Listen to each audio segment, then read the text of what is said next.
তুমি তোমার জীবনে অ্যাট্রাক্ট করতে চাইছো, তাহলে কিভাবে করবে? নাম্বার ওয়ান, তোমাকে ভিজুয়ালাইজ করতে হবে।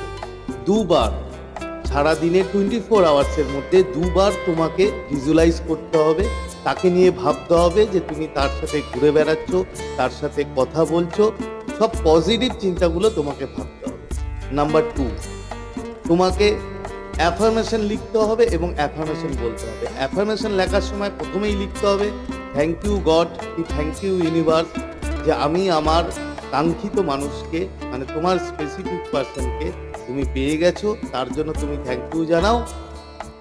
অ্যান্ড লাস্ট থার্ড হচ্ছে তোমাকে গ্র্যাটিটিউড লেভেল, তোমাকে গ্র্যাটিটিউড জানাতে হবে। প্রচুর প্রচুর নিজেকে সেলফ লাভ করতে হবে, নিজের প্রতি সেলফ লাভ করতে হবে, ম্যাক্সিমাম যতটা পারো করতে হবে। এই তিনটে করো।